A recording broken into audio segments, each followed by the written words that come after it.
I am Gregory Hallows, and this is Preserve Halloween Podcast. So just imagine the deep woods of Eastern Europe, past all the pine trees, into the shadows, there's a witch. But she's not your normal witch. Her hut walks on chicken legs, her fence is made of bones, and when she flies, she does so in a mortal. She steers with a pestle, and she sweeps away her tracks with a broom. This is Baba Yaga, and she might be one of the most fascinating, terrifying, and misunderstood witches in all of folklore. So that's what we're going to talk about today. I love saying Baba Yaga. It's one of the coolest names for anything. Um, how is she related to Halloween? Why does she still haunt, you know, our imagination? So let's start off from the beginning. Baba Yaga comes from Slavic folklore, which is Russia, Ukraine, Poland, and the surrounding regions. She's a crone, has iron teeth, lives in the forest, and she will test the souls of any of those who dare to approach her. Sometimes she's helpful, sometimes she's terrifying. Uh, the name Baba Yaga itself is a mix of affection and fear. Baba is like, term for a grandma. It's a nice word, right? But then Yaga is where it gets, a little more evil. Uh, the etymology of Yaga goes back to Old Czech, meaning witch, or Polish, evil woman. Old Church Slavonic means disease. The word first appeared in 1755 in Russian grammar. She's appeared in hundreds of Eastern European tales, and you know, as we know, as history's passed on, sometimes things get a little murky, right? So I mentioned earlier about her house. She lives on a house with chicken legs. So what is that? That's the weirdest part of, I think, the whole story. Um, in the stories about Baba Yaga, her house can spin or dance in place. It can turn away from anybody trying to enter unless you have the proper terminology. It's surrounded by a fence of human bones. Sometimes those also accompany glowing skulls. But what does all that mean? Folklorists believe the house or the hut represents a gate between worlds, a gate between life and death, a gate between civilization and nature, or also a gate between childhood and adulthood. So if you cross into her hut, you're facing the unknown, which is there's your tie to Halloween, right? Halloween's a celebration of fear, transformation, darkness sometimes. So is also a witch. So and so what's the deal with the flying mortar and pestle? Uh, that's how Baba Yaga travels. She doesn't have a broomstick. She travels in a mortar and pestle, which those are traditional tools for grinding herbs and bones and roots. And mortar and pestle is associated with healers or midwives or witches. That's how they do their craft. Flying in a mortar, it represents creation and destruction. A lot of symbolism in a lot of these folklore stories. She's not simply a witch, right? So she's an alchemist, crone, the wild woman of the woods. Triple goddess archetype is what a lot of people see Baba Yaga as. A lot of scholars see her as a maiden, as a mother, as a crone. Uh, Physically, clearly aligns with a crone, right? Aged, feared, very wise, at the end of the world, kind of, all by herself. But if you are brave enough to confront her, you may be gifted truths. And sometimes people don't want to know those truths.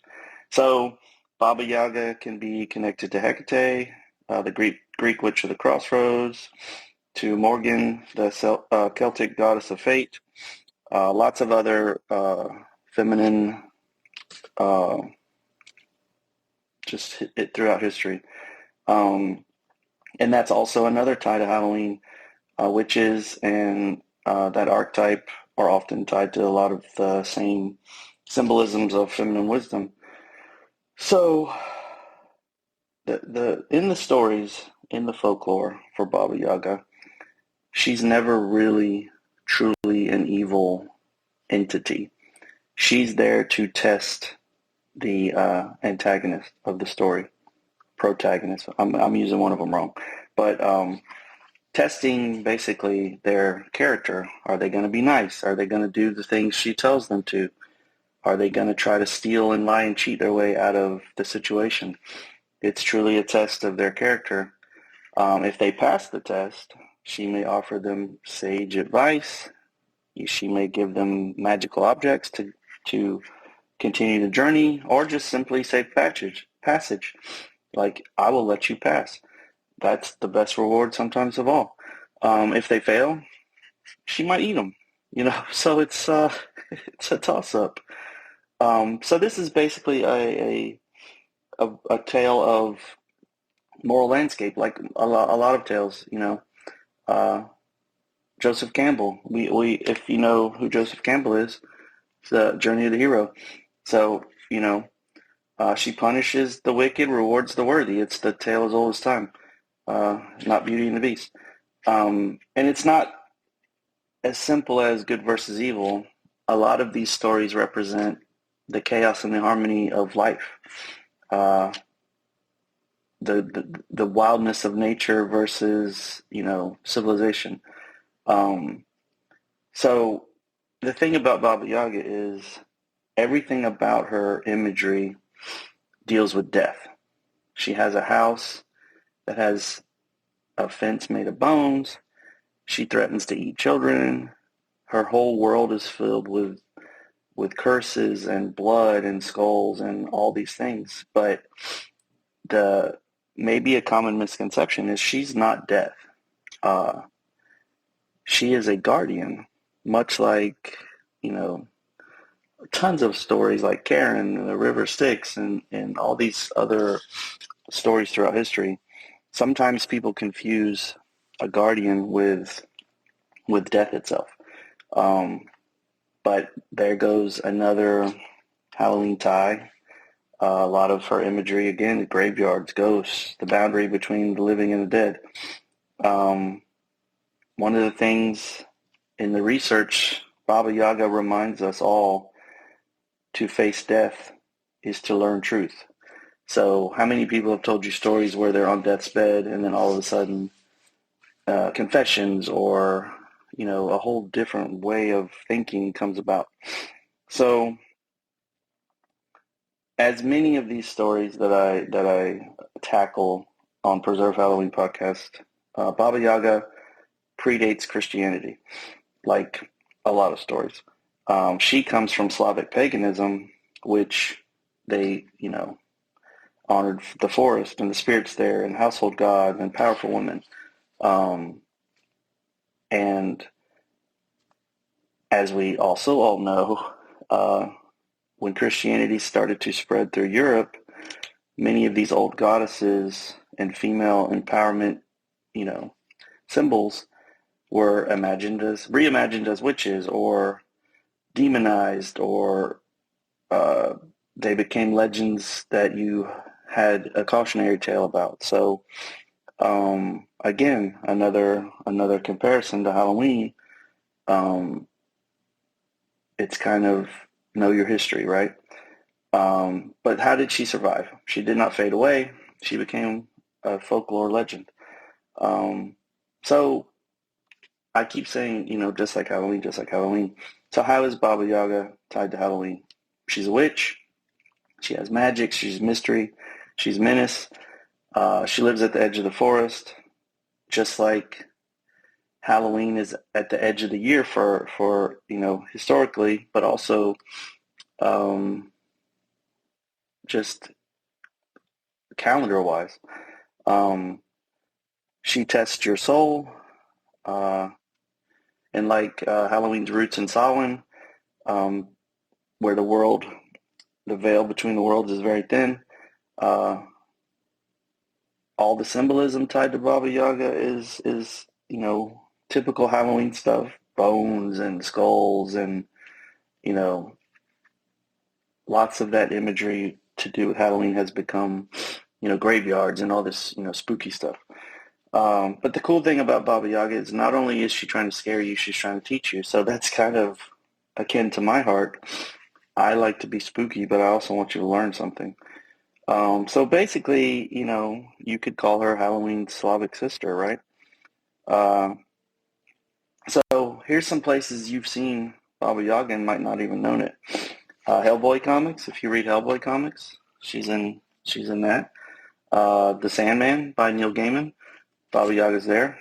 If you're a fan of The Witcher, definitely Baba Yaga. Tons of animated films and indie horror use that imagery. In Russian fairy tales and children's books, of course, there's Baba Yaga. I mean, if you're a fan of John Wick, who's not, we all know the Baba Yaga term from John Wick, even though it's not the same, it's the words. So Baba Yaga has become, or if you don't know a lot about her, can become a symbol for feminine chaos, which that's a great name for a band, right? Let's start a band called Feminine Chaos. So the thing about Baba Yaga, much like a lot of folklore, is you can't really easily define her. She can be a monster. She can be a mother. She can be a mentor. She can be a reminder of the old world before changes were made. And she's basically the embodiment of everything the modern world is trying to tame. Female power, nature, death, learning truth without comfort. Because a lot of people want to know the truth, but they want it to be softened for them.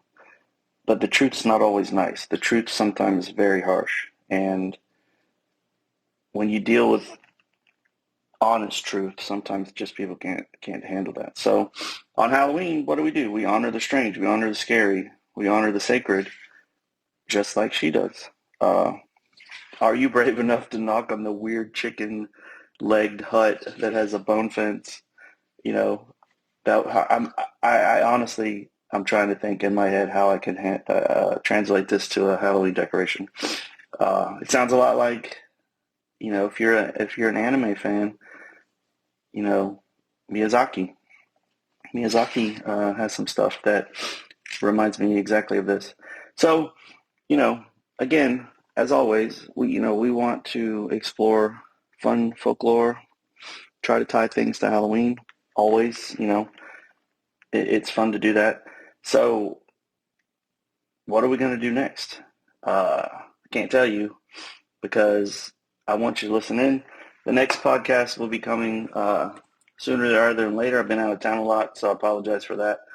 But I always have fun recording these. I'm trying to make them at a really good length, 15, 20 minutes, because I want you to, have a daily dose of, or a weekly dose of just fun information.